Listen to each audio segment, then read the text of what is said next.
Bismillahirrahmanirrahim. Assalamualaikum warahmatullahi wabarakatuh.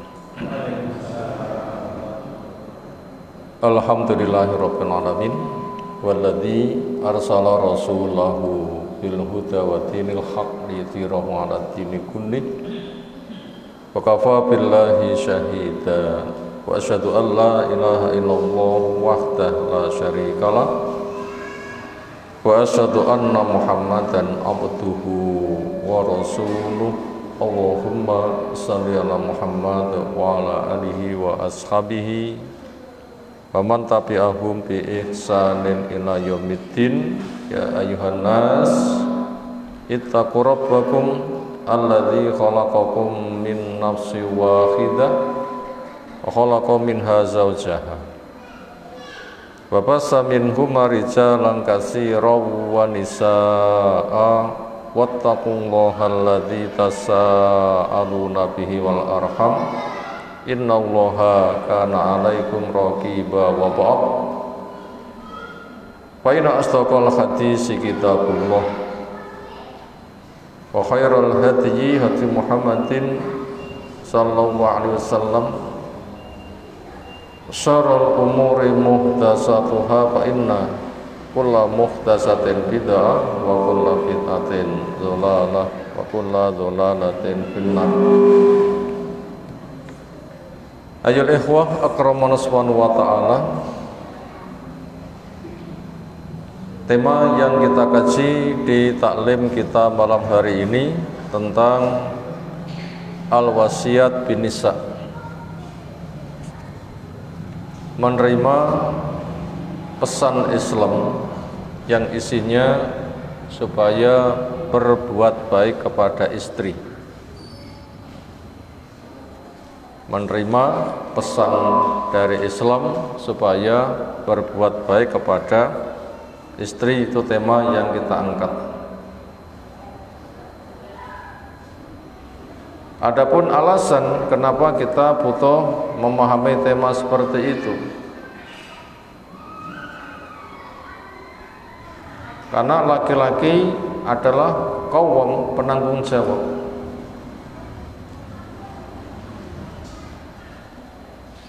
Yang dia nanti akan ditanya bagaimana bentuk tanggung jawabmu.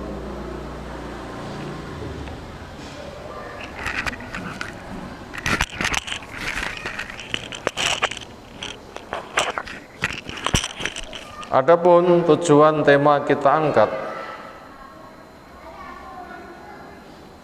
untuk mewujudkan bahwa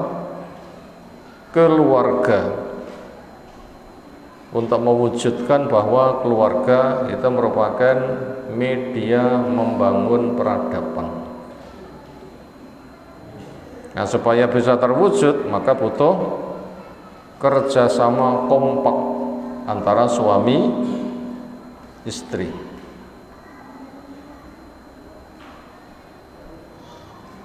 Untuk memperinci bab ini, insyaallah poin demi poin akan kita pelajari di taklim kita malam hari ini. Pertama, menukil sebuah ayat. Ya Allah firman perintahkan wa ashiruhunna bil ma'ruf. Ashir memiliki makna muasyarah, artinya pergaulan. Ikut wazan fa'ala memiliki makna saling, berarti menunjukkan kehidupan berkeluarga itu kehidupan kerjasama. Maka menggunakan bahasa saling, karena kehidupan keluarga kehidupan kerja sama, menggunakan bahasa saling.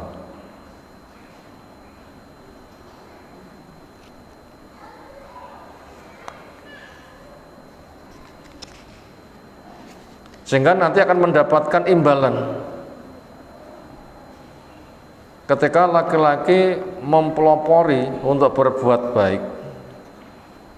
Kehidupan itu berjudu, ada yang mempelopori berarti ada yang dipelopori. Ada kepeloporan yang sukses, ada kepeloporan yang tidak sukses.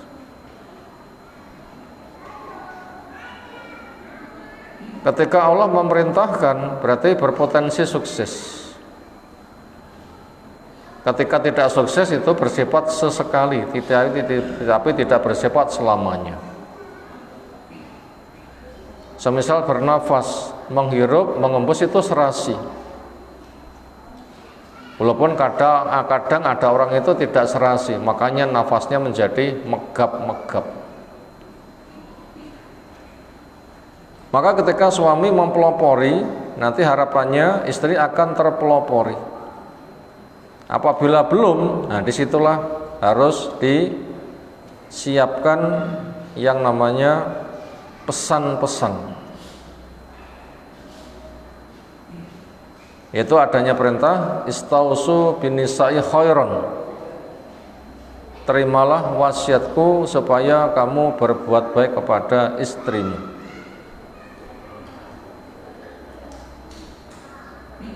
Nah, ketika suami mempelopori dengan penuh kesungguhan, ketelatenan, kesabaran yang bersifat tahamul, tahan banting. Bila memang betul-betul tulus, Allah Ta'ala sudah memberikan janjinya. Apa janji Allah? Walladzina jahadu fina lanahdiyanahum subulana. Siapa yang memang terbukti mujahadah, kerja keras, berpayah-payah, gak kenal payah, siap payah, satu payah beriring kepada payah berikutnya, janji Allah pasti akan diberikan jalan keluar. Maka itu semuanya karena suami sebagai qawwam, maka dia harus yang mempelopori. Harapannya nanti akan bisa menyentuh hati sehingga nanti terjadi keseimbangan.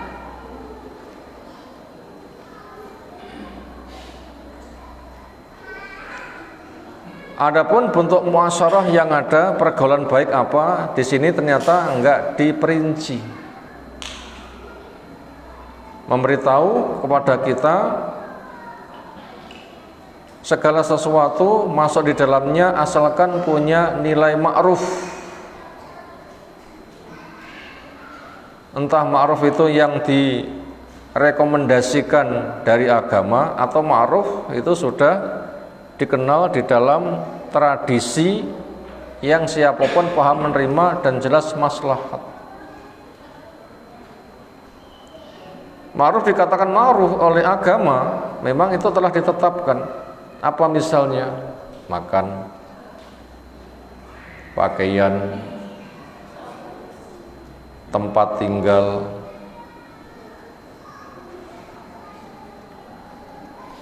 Ya Allah perintahkan wa antut imaha idza ta'imta wa taksuwaha idza tasaita.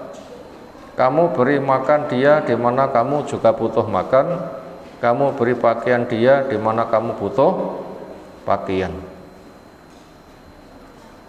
Termasuk masalah tempat tinggal, askinuhunna min haitsu sakantum. Beri tempat tinggal mereka di mana kamu memiliki kemampuan. Demikian juga nafkah yang memiliki makna luas. Liyunfik dzu sa'atin min sa'atih, supaya memberikan nafkah kepada orang yang punya nafkah sesuai dengan kadar kemampuannya. Jumlah itu relatif, karena cukup bukan jumlah tapi cukup dengan berkah. Cukup dengan bukan dengan jumlah tapi cukup dengan berkah. Lalu muasyarah yang bersifat uruf, pergaulan baik yang bersifat uruf, artinya itu dikenal di masyarakat dan sudah terbukti cocok, termasuk ketika wahyu turun itu tidak mendapatkan sentuhan, artinya dibiarkan. Apa itu? Ya, pekerjaan-pekerjaan yang pantasnya oleh laki-laki itu apa, oleh perempuan itu apa. Bila keadaan mendesak itu apa, itu nanti seperti itu mudah dijumpai di masyarakat. Napa contohnya? Pantese sing jenenge klopo dingge bumbu. lek ngedokne klopo, kowit yang ngesor niku pantese sinten? Suami, ngoten to nggih. Mosok bojone kon penekan. Lek karek sing jenenge marut sinten sing pantes? Istri. Walaupun satu kesempatan suami marut kambel ya luwes.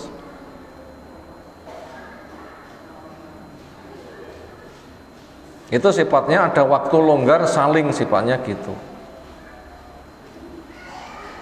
Dan bahasa semisal itu contoh tuh uruf. Lengunung ini jumlahnya nanti banyak. Ya sing jenenge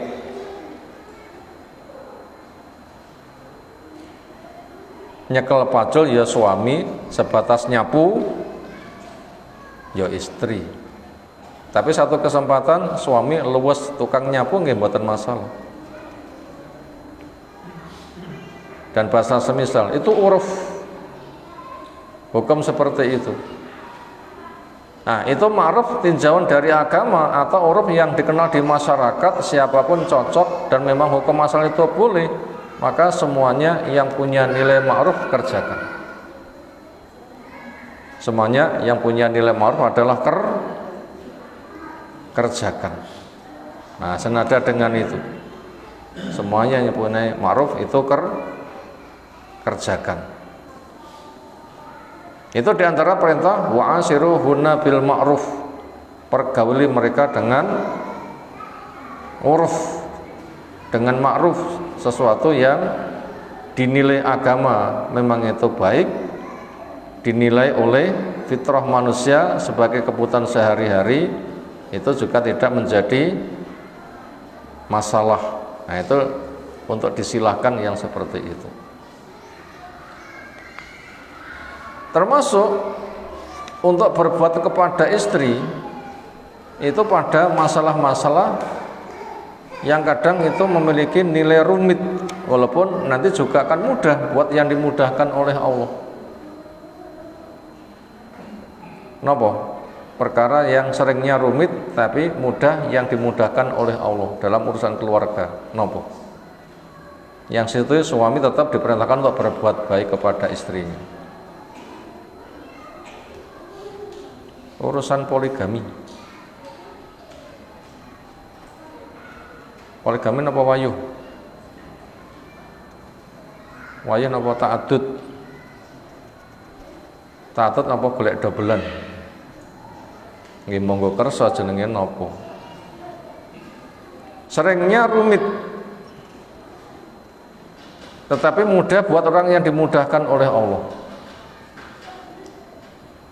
Itu semuanya potensi kemudahannya bergantung atau sebab itu memiliki peran.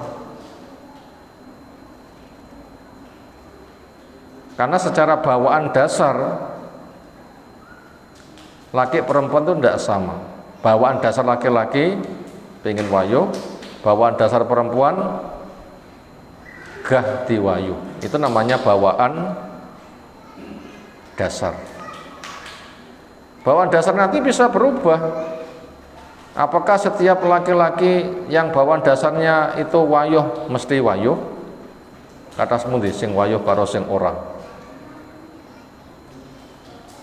Kayaknya di lingkungan kita banyak yang belum napa ora. Rasa dijawab ngemikir dawa. Urung apa ora ya? Sing endi ya kira-kira ngene iki. Kayak muni urung dipantau terus oleh istrinya. Lek ora kira tak tenang.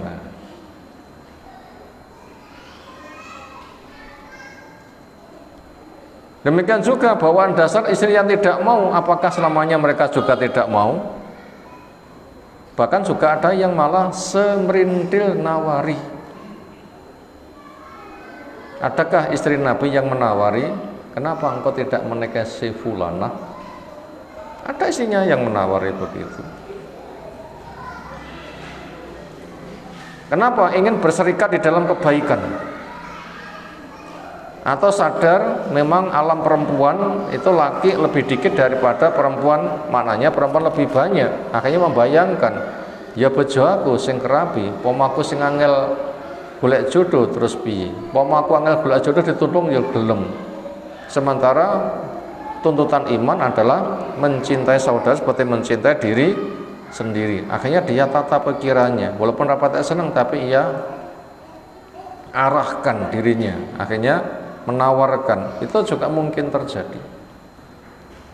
Atau ada kasus mungkin dia tidak subur, tidak bisa menurunkan anak. Atau ada kasus untuk kepentingan pribadinya itu ada halangan. Maknanya seperti itu. Artinya itu sebab itu memiliki pengaruh. Kemudian apabila ditakdirkan seorang laki-laki itu wayuh, ta'addud, poligami, double istri, maka tidak boleh untuk hilang pada dirinya berbuat ma'ruf walaupun pada kondisi hati tidak bisa berbagi sama. Karena pantasnya orang yang ta'addud, poligami, wayuh, unsur mendukung untuk memudahkan itu nopo. Satu, butuh. Dua, mampu. Tiga, maslahat. Yang pertama mampu dulu. Lek mampu budalo, lek ora ojo. Artinya itu modal. Yang kedua butuh, walaupun mampu tapi lek nggak butuh ya dikoreksi. Lalu yang ketiga, walaupun mampu, walaupun butuh, maslahat apa enggak? Karena tidak boleh gali lubang tutup lubang. Melangkah tapi menimbulkan masalah. Jangan. Itu diantara modal untuk memudahkan. Buat yang dimudahkan berarti punya kesempatan, buat yang belum dimudahkan berarti ada hikmahnya. Akhirnya walaupun orang itu akhirnya ta'addud, maka kewajiban untuk ma'ruf itu tetap berjalan walaupun berbagi hati itu sulit. Kenapa malah berbagi hati? Adil kepada para istri dengan nilai pemenuhan hak-hak yang sama itu belum tentu bisa. Duit kena didom tapi hati gak kena diiris-iris. Makanya untuk kasus yang ini kita baca adalah yang kedua. Walan tastati'u an ta'dilu bainan nisa walau harastum. Walan tastati'u, dan selamanya kamu tidak bakal mampu. Lan itu huruf nafi lil istiqbal, tidak memiliki makna ke depan, berarti selamanya tidak bakalan. Itu tidak bakalan mampu. Antaktilu, kamu berbuat adil banin nasa di antara para istri, walau harastum, walaupun kamu itu ingin saja kerja keras belum tentu bisa, apalagi kurang ingin. Apalagi memang itu tidak akan pernah bisa. Pertama, nggak akan pernah bisa. Yang kedua, tugas itu berat. Yang ketiga, hati tidak bisa dibagi. Yang keempat, ingin saja tidak bisa, apalagi kurang ingin.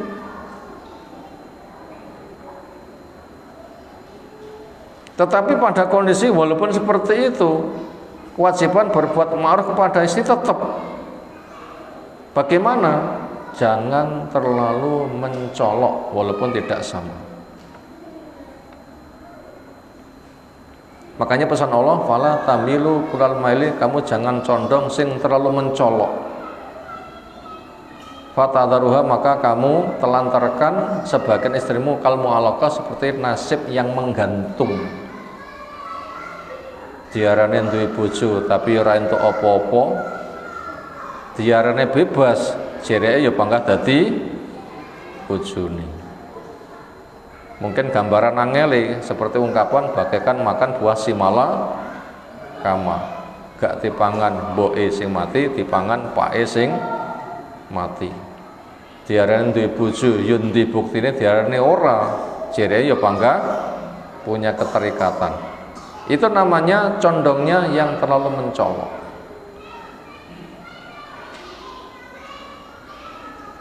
Lalu bagaimana perbuatan Nabi SAW? Akhirnya beliau adil di bidang keduniaannya, tetapi hatinya diadukan pada Allah Ta'ala. Ya Allah, kalau berbagi masalah hari bisa, berbagi masalah kunjung bisa, berbagi masalah urusan nafkah zahir, makanan, minuman, pakaian bisa. Kenapa? Itu memang manusia diberi kemampuan. Tapi urusan hati nggak bisa. Makanya untuk kasus seperti itu nggak dituntut. Contohnya, orang tua ketika punya anak 2, 3, 4, 5, walaupun masing-masing itu dicintai, kadar cinta samakah kepada anak-anaknya? Ini dipaksa kaya ngopo ya bangga gak iso. Tapi jangan terlalu mencolok. Omong di putu loro, sing kene disayangi, sing kira patek. Ya ora patek sayang ati bene, tapi lek gendong ya bareng ngono lho ya. Aja sing kene digendong, sing kono disingkang-singkang. Nah jenenge merana. Omong digendong ya digendong bareng, walaupun atine gak sama. Sing nak karo kene gampang ayam, sing kene aras-arasen. Kan gak bisa kan hati dibagi sama. Tetapi itu gendongnya tetap bareng. Cuma atine saja sih nggak sama. Di situ akhirnya tetap bisa dikelola bagaimana bisa berbuat baik kepada mereka.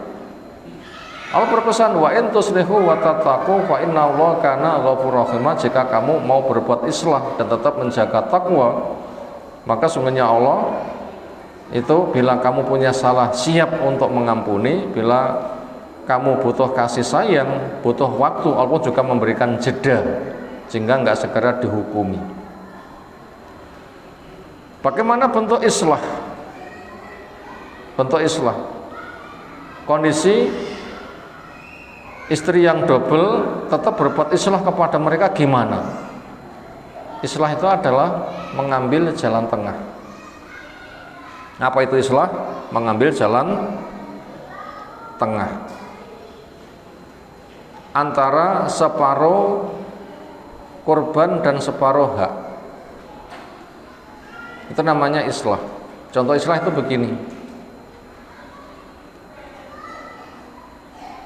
Kasus yang ada Nabi memberikan isyarat separuh, itu kasus untuk penagihan utang.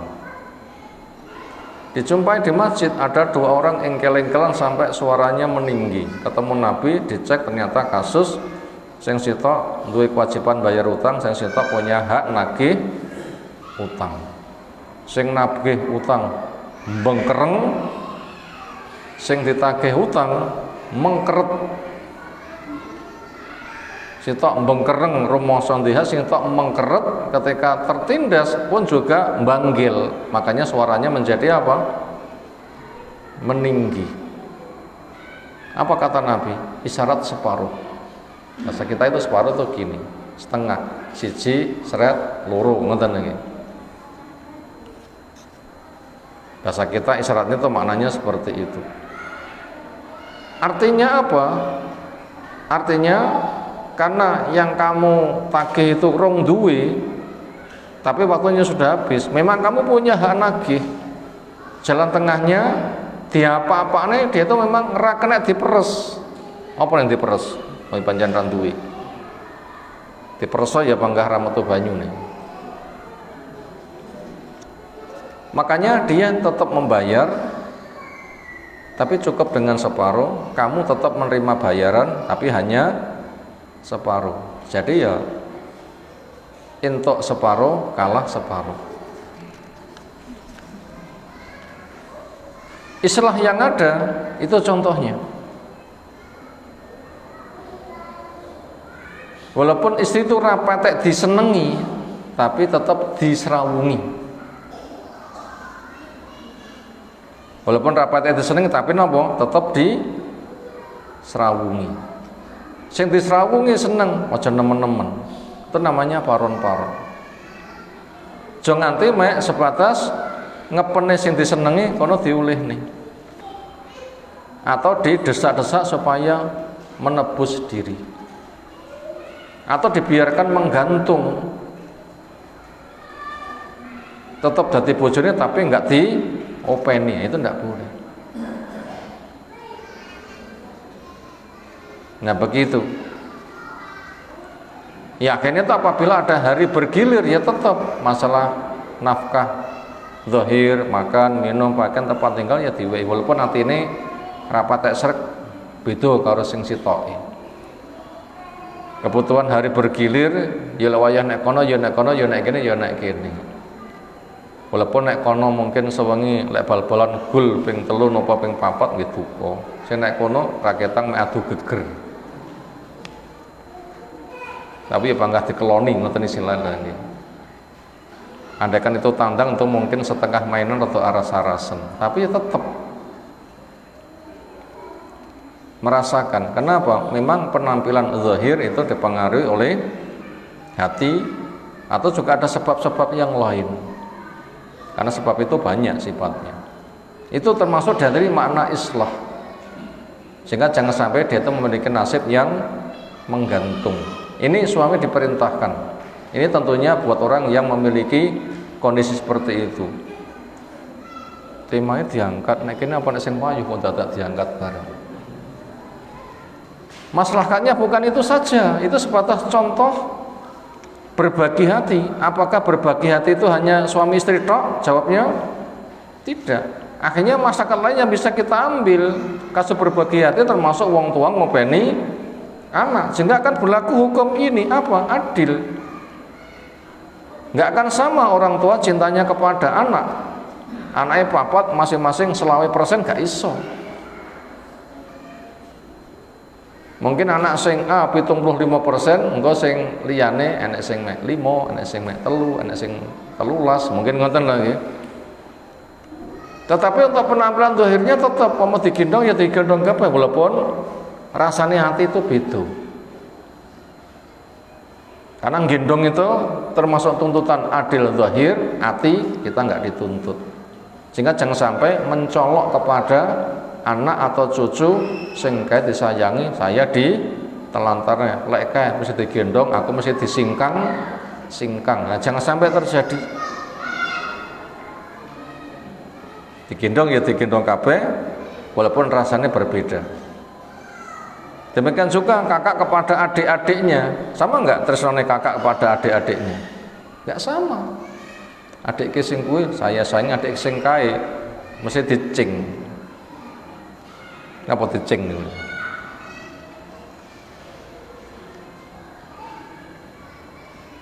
Rasa bencinya kuat begitu cedek langsung nyingkrih. Ya jangan, untuk zahirnya tetap dipergauli. Adeke loro yo gendong kabeh ya digendong kabeh walaupun rasa hati juga berbeda, jangan sampai dia merana. Berikutnya An Abi Hurairah radhiyallahu anhu qala dawuh Rasulullah sallallahu istaisu binisai khairan. Mana istausu adalah ikbalu al-wasiyah. Binisai kepada wanita khairan artinya if alu khairan. Mana istausil adalah ikbalu al-wasiyah, tomponan wasiat. Binisa untuk ngurus perempuan khairan maknanya kerjakan kebaikan. Sehingga ketika terjemahkan global, terimalah wasiat agar kamu selalu berbuat baik kepada istrimu. Walaupun rasa cintamu berbeda, tetapi untuk urusan zahirnya tetap mendapatkan kebaikan semuanya. Kenapa begitu? Fa'inal mar'ata khuliqat min dila, karena perempuan dicipta dari tulang rusuk. Wa inna a'waja ma fi dila, sesungguhnya paling bengkoknya apa yang ada di rusuk itu a'lahu ya bagian yang paling atas. Fa'in dhahabta tuqimu, bila kamu berbuat untuk meluruskan, kasar tahu berarti kamu mematahkannya. Wa in taraktahu, bila kamu biarkan, lam yazal a'waja, tidak hentinya dia bengkok. Makanya fastausu binisa'i khairan, terimalah wasiat berkata masalah perempuan supaya kamu selalu berbuat kepada dia. Wa fi riwayatin fi sahihain al-maratu kadhiyah. Wanita itu digambarkan seperti tulang rusuk. In aqamtaha, berarti bila kamu meluruskannya, menegakkannya, tegak lurus, yang semula bengkok dibikin tegak lurus, kasarta berarti kamu mematahkannya. Sing jenenge tulang rusuk niku selawase kudu bengkok napa kena dijejek nih. Tulang rusuk selawase mesti bengkok napa kena dilurus nih. Lek dilurus nih jenenge bukan tulang rusuk. Jenenge longjoran besi, ngoten nggih. Gak bisa wis ta ya, apa-apane ra iso. Dikencenge jenenge tutuk tulang rusuk kok malah. Malah pateng bedegol sono sini bentuknya malah gak rapi. Makanya tugas suami itu bukan meluruskan. Kenapa? Ya ra kene, itu memang bawaan kauni, bawaan alam. Sing jeneng geni itu panas. Itu namanya kauni, bawaan alam. Artinya Allah membuat ketetapan alami seperti itu. Dan itu maslahatnya. Maka tugasnya itu adalah bukan untuk meluruskan. Tugasnya apa? Tugasnya adalah tetap memberikan kebaikan di kondisi mengalami kekurangan. Fa in istamta'ta, bila semata kamu ingin mendapatkan manfaat senang biha dengan dia bisa. Istamta'ta, kamu bisa mendapatkan manfaat senang dengannya, wa fiha auj, dan padanya tetap mengalami kebengkokan. Wa fi riwayatin di Muslim, innal marata khuliqat min dilak, perempuan dicipta dari tulang rusuk. Lan tastaqima laka, dia tidak akan pernah bisa lurus untukmu ala tariqatin, melewati jalan apapun. Ini ketetapan selawase sing jenenge geni iki panas, kamu enggak bisa merubah. Kenapa? Bukan kewenangan. Wa in istamta'ta, bila kamu ingin mendapatkan kesenangan dengannya, bisa. Istamta'ta biha, kamu bisa mendapat kesenangan dengannya. Wa fi auzun, tetapi dia tetap bengkok. Wa in dhahabta tuqimu, bila kamu berusaha untuk meluruskannya, kasarta, berarti kamu mematahkannya. Wa kasruha tolaquha, dan mematahkannya itu bentuknya mentalaknya. Jadi istri dengan segala kekurangannya biarkan, tapi dikelola bagaimana tidak menimbulkan madharat. Istri dengan segala kekurangannya apa? Bengkok, biarkan, tetapi ambil maslahat pada kondisi bengkoknya. Maknanya begitu. Nah, untuk lebih jelas bagaimana langkah-langkahnya, nah, kita baca dulu rangkumannya atau penjelasannya. 1. Keluarga ibarat sepotong bata merah. Untuk membangun rumah, maka perbaiki mutu bata merah tersebut. Tiang niku lek bangun rumah niku susunane botol cilik-cilik napa botol cetakan gede. Yes, botol cilik-cilik pasang ngoten nggih. Omah siji ukurane 6-8 niku ngentekne botol pinten Bu? Ewan ngoten mawon nggih sing paling penak ya. Jadi keluarga itu ibarat itu sepotong bata merah. Disusun-susun nanti jadi rumah. Bila sepotong bata merah itu bagus, nanti disusun rumah juga bagus. Bila sepotong bata merah tidak bagus juga rusak. Bata merahnya kuat ya omahe kokoh, bata merahnya mepel omahe ya gampang ambruk. Nomor 2, niat nikah. Di antara niat yang boleh didobel-dobel karena sejalan, di antaranya untuk menjaga kehormatan. Dengan nikah tidak zina. Nyapa nikah? Di antara niatku dengan nikah tidak zina. Apalagi niat menikah, meraih keturunan soleh. Berarti niat itu boleh didobel-dobel. Karena memang maslahatnya banyak. Semuanya diniati didapatkan. Karena punya keturunan soleh itu nanti akan mengangkat derajat, sehingga ada orang tua itu derajatnya sangat tinggi, sehingga mengadu kepada Allah, ya Allah dari mana ini? Dari istighfar anakmu. Sehingga orang tua akan terangkat derajatnya, karena istighfar anaknya. Yang ketiga di antara tujuan niat menikah adalah membangun peradaban. Karena kita itu butuh generasi, butuh mitra, butuh pendukung, butuh pejuang. Makanya rata-rata pendukung Nabi itu kaula muda, sing nom-nom secara teori mampu belum mampu sudah didorong-dorong untuk apa? Rabi. Kenapa? Butuh umat yang sangat banyak. Maka itu semuanya itu melewati apa? Berkeluarga itu diantaranya untuk membangun peradaban, untuk perjuangan. Yang ketiga, karakter suami. Cukup satu saja suami pilihan, napa? Soleh. Boten kata-kata nggih sifate nggih. Citak mawon napa? Soleh. Boten kata-kata, tapi lek perempuan kata sifatnya. Laki-laki cuma siji mawon napa? Soleh. Ning siji niku lek diurai akeh. Karena unsur soleh bila kita baca di Al-Imran 114 niku ada 8 sifat. Nah begitu. Ujung-ujungnya bila 8 itu punya, nanti perilakunya mengandung maslahat. Apa saja? Pertama, setelah memiliki kebaikan dia jaga istiqomah. 2, 3 waktu malam baca Quran dan sholat. 4, 5 iman pada Allah, iman pada hari akhir. Jadi punya ilmu, punya akidah dan semangat beramal untuk tabungan hari akhir. 6 dan 7 menegakkan sholat dan zakat. Yang ke-8 lomba di dalam kebaikan. Bila 8 itu dipunya, itu namanya sholat. Dan surga diisi oleh satu sifat, napa? Sholat. Mana dalilnya? A'datu li ibadiyas sholihin mala ainun ra'at wala udun sami wala khatara ala qalbi basar. Saya sediakan untuk hambaku yang soleh kenikmatan surga yang mata belum melihat, telinga belum mendengar, otak belum bisa membayangkan. Satu kata, li hamba Allah yang soleh, li ibadiyas sholihin, hambaku yang soleh. Satu sifat, tapi diurai itu banyak, yaitu sebuah perilaku ketika bergaul membuat maslahat pada lingkungan.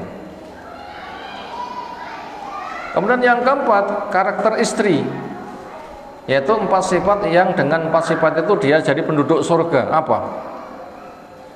Sahih Ibnu Majah menyebutkan mana-mana istri yang 1 sholat 5 waktu, 2 puasa Ramadan, 3 jaga kehormatan, 4 taat pada suami, tentunya pada yang ma'ruf dan mampu.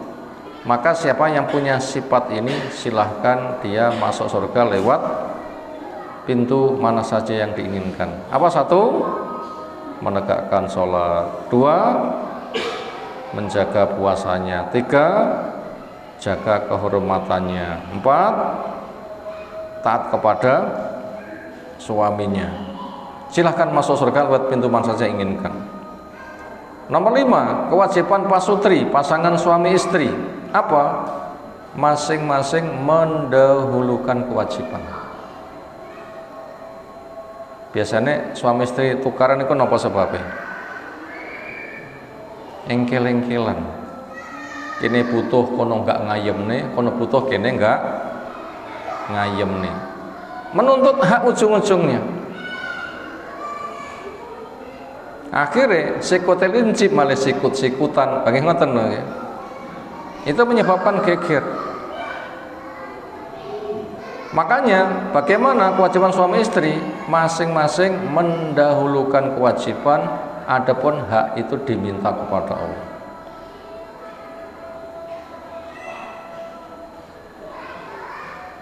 Sing tak pikir mendahulukan kewajiban. Apabila itu dakwah terus, umat gelem orang embo nggak ngerti ya. Nanti Allah yang akan memberikan. Jadi suami bekerja keras, mendahulukan kewajibannya, hak diminta kepada Allah. Istri juga bekerja keras, mendahulukan kewajibannya, hak diminta kepada Allah. Yakinlah nanti Allah memberi. Tapi caranya begitu. Siapa yang bisa nanti dimudahkan, bisa di meeting, di klub nih. Tapi bila tidak bisa, saling mendahulukan hak, itu nanti pertengkaran itu biasanya itu ada di situ. Nomor 6, agar suami menjadi pelopor kebaikan dengan, nah begitu, agar suami menjadi pelopor kebaikan dengan apa? Pertama, pergauli istrimu dengan baik. Yang kedua, adil. Yang ketiga, juru islah. Ini 3 langkah bentuk suami mempelopori kebaikan. 1, mempergauli istri dengan baik. 2, adil, bisa menempatkan sesuatu persis di tempatnya. 3, menjadi juru islah, juru damai.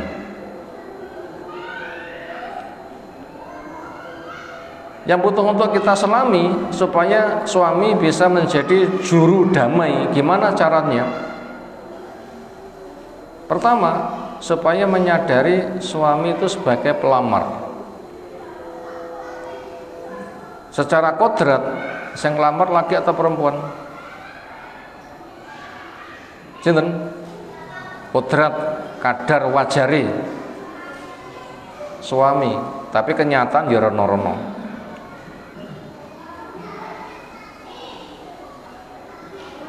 Akhirnya bila ada masalah, perempuan itu kan milik orang tuanya.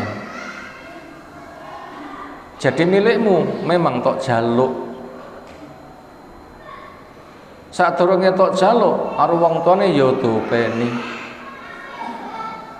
Kamu sudah ngerti bawaan perempuan banyak punya kekurangan. Ya salahmu dhewe nyapo tok jaluk. Lek ra butuh ya rasa tok jaluk. Ternyata tok jaluk, ya kamu harus tanggung jawab konsekuensimu nglamarmu. Sehingga nanti ditimbulkan kewajiban istrimu itu bukan serta-merta milikmu, tapi itu dimiliki oleh orang tuanya. Jadi milikmu memang kamu minta, dan kamu sudah tahu kekurangannya. Lek pancen ngerti dan itu sengaja kamu minta, ya opo nono. Biasanya tiang niku lek gadah karep niku biasanya tanggung jawab mboten. Wonten kisah. Lek rabi milih istri sing baik. Sing penting ayu. Dene sok rupane piye? Aku dadi suami ya pon mesti gelem. Tak opene tak jak ngaji. Panggah ngengkel. Niku lek karep ngoten mboten lek karep. Ning kenyataane mesti gelem istrine dijak seringe katut. Seringnya apa? Katut. Kisah terbunuhnya Ali napa sebabnya? Ada perempuan yang keluarganya banyak terbunuh, perang menghadapi Ali, sehingga dendamnya kepada Ali pol, yaitu perempuan Khawarij. Dia banyak tinggal di masjid, semangat ibadah. Ada laki-laki ngelamar, kurang lebih pemikirannya dadi bojoku ya manut aku. Ternyata gagal. Ketika roh tertarik, rakrek timput, akhirnya dilamar. Ternyata mahare mahal, nopo? Kepala Ali. Kadung ati kecantol, no ya dilayani ngono ki. Itu tadi sebuah gambaran. Wonge lek kadung duwe karena itu tanggung jawab. Wes pokok dadi bojoku beres manut. Tak openi, saya kerja keras. Nah, ini untuk menyadarkan kepada laki-laki, perempuan yang kamu lamar itu adalah perempuan yang diopeni wong tuane, itu kekurangannya sudah diberitahu, kurang akal, kurang agama, digambarkan tulang itu rusuk yang paling bengkok. Sebelum kamu minta ya dopeni tok jaluk, kamu ya harus bertanggung jawab. Ini mendorong kepada suami untuk apa? Menjadi juru islah. Ya, sepancen tak niati ngerti ngono pancen tak jaluk, keadaan ngono ya aku ya kudu nampa apa enake. Kan begitu kan? Les ngono kuwi, dia nanti akan berusaha untuk islah. Yang nomor dua, suami itu sebagai pemikul amanat.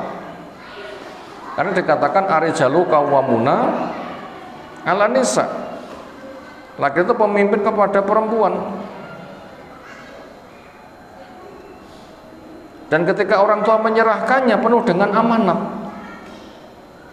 Aku duwe anak, saya bekerja keras menghantarkan ke surga. Bila kamu ambil alih, kamu juga harus bisa mengantarkan anakmu jadi istrimu untuk kamu antarkan ke surga. Anakku ra iso tak sekolahne, sudah dadi bojomu, ra iso ya kudu tok warai. Anakku lek nakal ya tak sabari, ya pancen piye-piye ya anakku dhewe, sudah dadi bojomu ya sabaron. Aku dadi wong tuane bareng kadang tuh tau dilarani, tapi aku ya sabar. Sok kamu sebagai suami dilarani ya bukan sebatas sabar tapi tahan banting. Lek awakmu gelem memikul ini, anakku tak serahne, dene ra gelem ya ora tak serahne. Ini mendorong suami untuk apa? Berusaha untuk islah.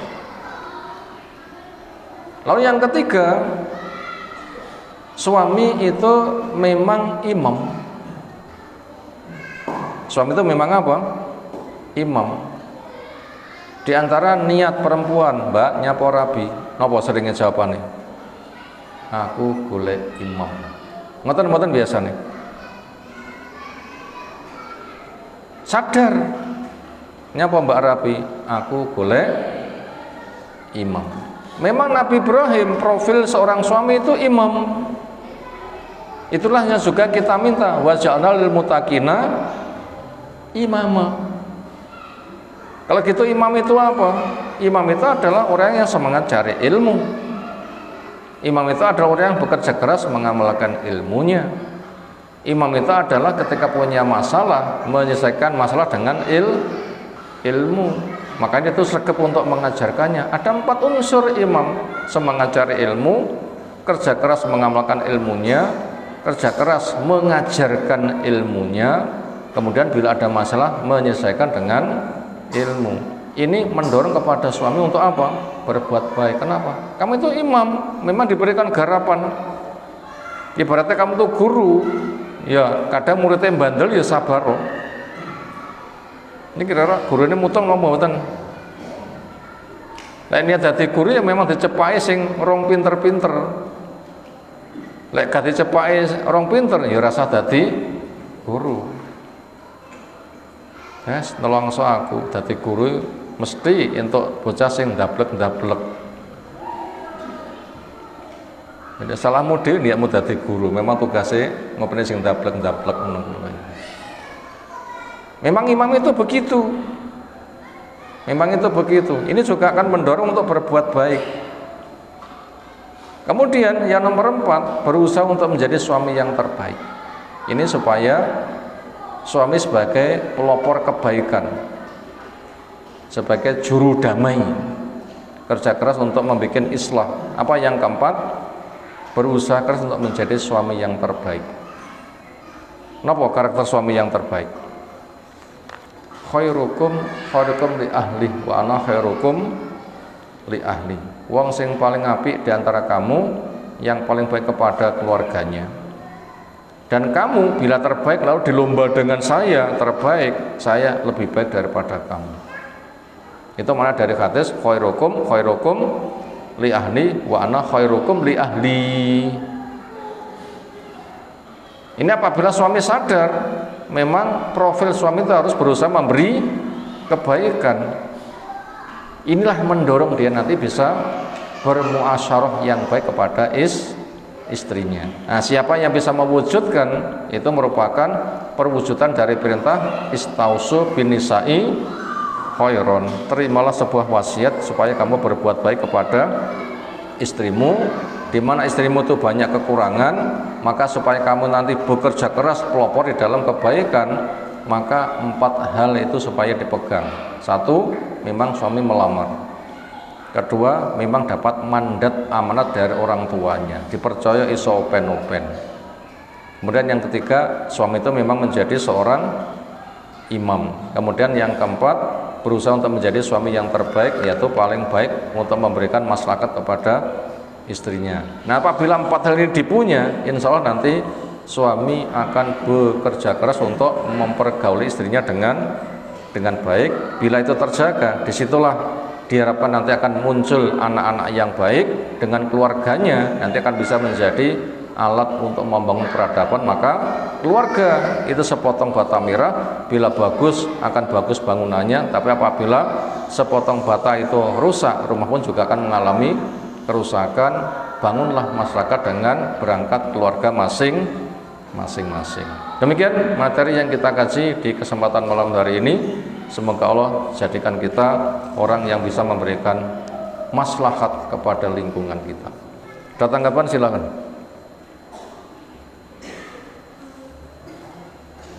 Sekira cukup istirahat. Subhanakallahumma bihamdika asyhadu an la ilaha illa anta astaghfiruka wa atubu ilaik. Assalamualaikum warahmatullahi wabarakatuh.